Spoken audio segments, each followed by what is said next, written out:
você faz uma pergunta muito, tipo, chupando muito o Abel, a galera vai falar, nossa, olha que papelão. Tipo, o cara não tá ali pra isso. Ali não é papel de torcedor, ali você tem que ser jornalista. Por mais palmeirense que você seja, você tá ali. E aí, tipo, você tava naquele dia no Maracanã? Foi naquele mesmo dia, não foi? Foi que você falou O Palmeiras que... toma 2x0 do Flamengo? Sim. Na Copa do Brasil do ano passado? Tava lá. que você fala que foi covarde, que o Palmeiras foi covarde. Porque, cara, e a gente nem podia estar ali, mas a gente aproveitou, o Rio de Janeiro é aquela várzea. Depois dessa não vai mais ser, você tá ligado? A assessoria do Palmeiras ficou puta comigo, mas, cara, a gente tenta... Cara, eu sou jornalista também, quero fazer pergunta pra ele. Eu tava puto como palmeirense pela atuação do time. E aí eu fiquei nervoso também, porque eu não... Cara, eu tava puto com a atuação do time, e aí sabendo que a torcida quer ver sangue, porque ali a torcida quer mesmo... Tipo, tem que colocar o Abel na parede, tipo, tem que perguntar, não pode... Sabe, você não dá pra querer passar pano, ainda mais depois de uma atuação como aquela. E aí eu chamei o time de covarde, ele ficou puto, mas pra mim foi uma atuação covarde, nossa, não... É que a palavra covarde é muito forte, né, mas, cara, pra mim foi uma das piores atuações do Palmeiras do Abel.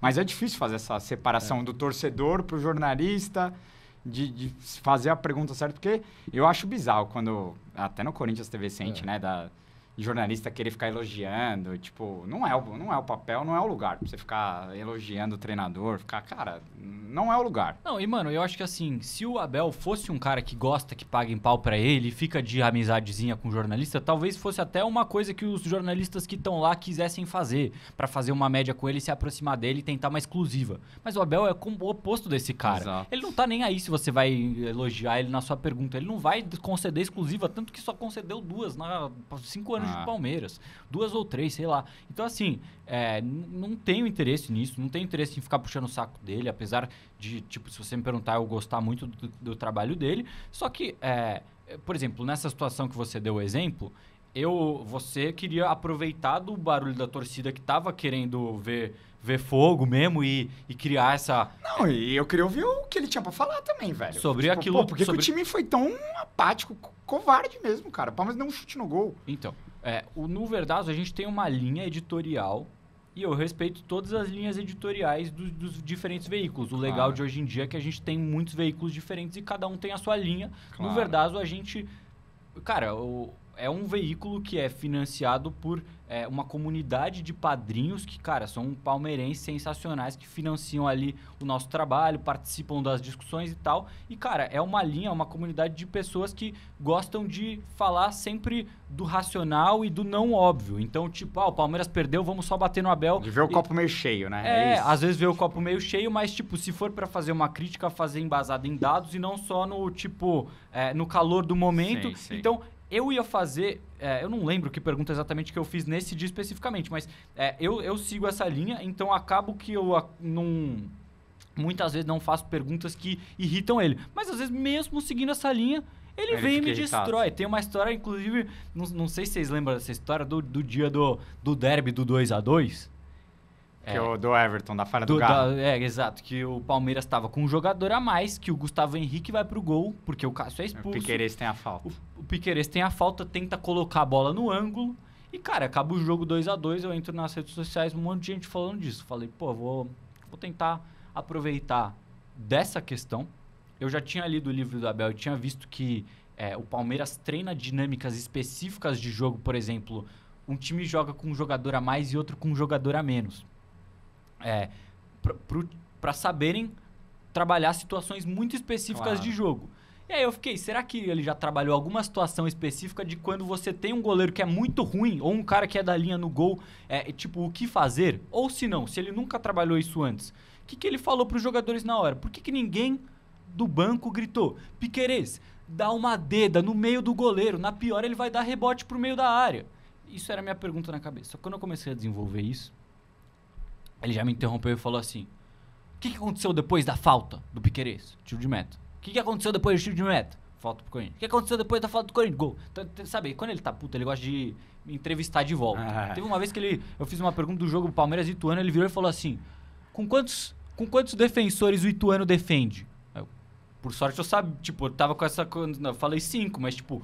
Ele gosta de te desafiar, sabe? Ele gosta de zoar a gente. Domingo ele dá uma dessa com você, então, né? Exato. Os caras gostam de falar, o Abel odeia a imprensa. Mano, o Abel adora zoar a imprensa. Ele falou até numa coletiva do Mundial, ele fala assim, me dá energia causar. Tipo, ele gosta de causar. Não foi essa expressão que ele usou, mas ele gosta de causar com a imprensa. Zoar os caras que estão lá tentando zoar ele tenta zoar de volta. Então ele tenta fazer uma pergunta. Agora ele perguntou, como que se vai a saída de 3 do PSG? Eu falei, pô, não sei, desculpa.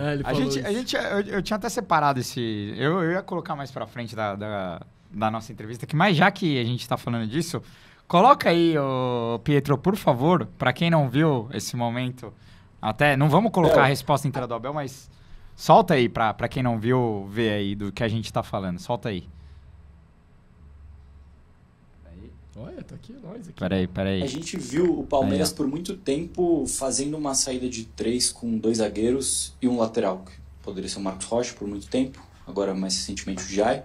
Mas nesses últimos 2 jogos parece que essa dinâmica mudou um pouco. Os 2 laterais têm subido, o Aníbal tem ajudado a fazer essa saída de 3. Queria saber o que motivou você a mudar essa dinâmica na saída de jogo do Palmeiras e o que você tem achado desse novo estilo de jogo do Palmeiras. Obrigado. É giro porque o Palmeiras já faz essa saída a 3 com o lateral já há 3 ou 4 anos. Sabes como é que joga o Chelsea? Não.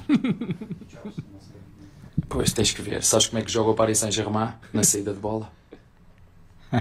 Cara, desafio vocês a ver. As melhores equipas do mundo foram essas 2, pelo menos a primeira e a segunda. Desafio-te. É só perderes um pouquinho de tempo ver o jogo do Chelsea. Pode cortar, Pietro, era só pra gente colocar a pergunta do João e a resposta, o início da resposta do Abel, depois ele faz uma longa resposta, né, sobre como o Palmeiras, como mudou essa saída de 3, mas vai muito do que você está falando, né? Que ele gosta de desafiar os jornalistas ali presentes para saber se acompanham ou não. E a pergunta do Joãozinho foi pertinente. Porque sempre saía de 3 com lateral, e nesses últimos jogos era com o Giai, e aí ele mudou totalmente. O Aníbal, ele vinha e ele espetou os 2 laterais. Tá ligado? Então, o Giai quase nunca descia, né? O Giai praticamente era um zagueiro, o cara não passava do meio campo. Só que nesse jogo ele fez muita ultrapassagem ali, junto com o Facundo Torres. Às vezes ele até entrava pelo meio e tal. Mas o Abel, às vezes... Acho que às vezes o Abel, ele não quer escutar a sua pergunta exatamente. Ele quer responder o que ele tá afim, tá ligado? Ele foge muito, né? Às vezes... Não, tem vezes que ele foge e tem vezes que não. Mas tem muita... Nessa, pra mim, ele nitidamente fugiu. Ele quis falar sobre... Ele quis fugir sobre essa mudança da saída de bola, né? E aí você fica assim, tipo...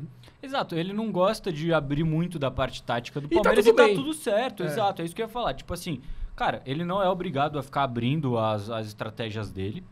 Mas eu gosto de perguntar, porque o nosso veículo é focado no Palmeiras e a gente quer saber minuciosamente do trabalho da comissão técnica. Ele não é obrigado a abrir. E aí, curtiu a resenha? Então, pra ver o episódio completo, é só clicar aqui no link da descrição. Valeu, avante palestra e Seguros Porco!